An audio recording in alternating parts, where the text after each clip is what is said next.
Hi folks, this is Vicki at patternprincess.com. Today I wanted to show you just a really quick tutorial on how to create the puff stitch. Now this puff stitch that I am doing here, I'm doing 4 yarn overs of a puff stitch to create what I have here. There are some that folks patterns that'll call for 3 yarn overs, some have them bigger at 5, 6. So you might see patterns with a different number of wrapping the yarn around the hook, but in general this is how it works. So you can see here that I have a row of double crochets, and I also have double crochets on the end, and then I also had done a double crochet right here. So this is a puff stitch. You can see how nice and puffy it is, front and back. And so I'm just going to work another puff stitch right here, okay? And again, I'm going to yarn over, and I'm going to do this 4 times. So I'll have a total of 9 loops on my hook when I get done and I pull through. So I'm going to yarn over, and I'm just going to work in this spot here because I think it'll be easier to see.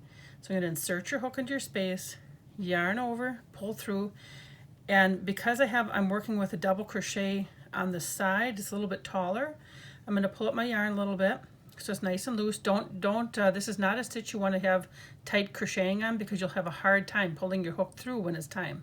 So there's 1. Okay, so we have now 3 loops on the hook. See that?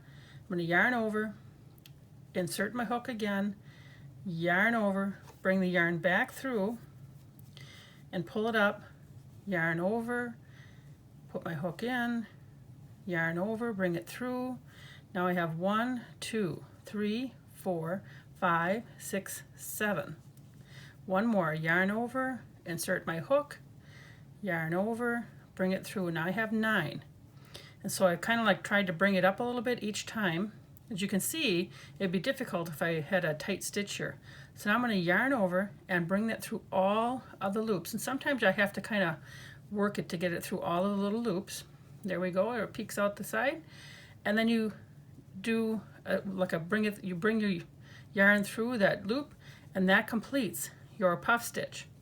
And then I'm going to actually do a chain 1, and then I'm going to skip this puff stitch, and I'm going to do this again so that you see this again.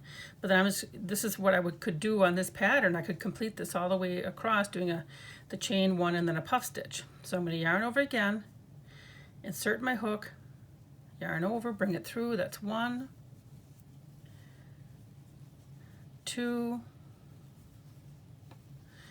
3, 4. Now I'm going to bring it through again, right there, and then bring it through that last stitch, and that completes your puff stitch. I'm going to do a chain stitch, and then I'll yarn over, and I can do it again. I'll just do a couple more here. 1, 2, 3, 4. Bring it through the last, yarn over, bring it through the loop, and then you'll have, let me show you how we are here. Now we've done 3, we have my initial chain 3 and then double crochet, and then I have 1, 2, 3 puff stitches, and I have a chain stitch in the middle. So when you get done with your puff stitch, you have your loop on your last loop on your hook here, and you do one more, almost like a chain stitch to close that off. And then that way when you're going back through, and if you want to just do a solid, let's say a double crochet after that, this is that stitch that we did right on top of that puff stitch. So you'd put a stitch there, and then here's the chain stitch. So here's the puff stitch, here's the chain stitch, and then here's the puff stitch. So it starts to be pretty easy to see your stitches then. So I hope that this helps you learn how to do the puff stitch, and please remember to like, share, and subscribe. Thank you.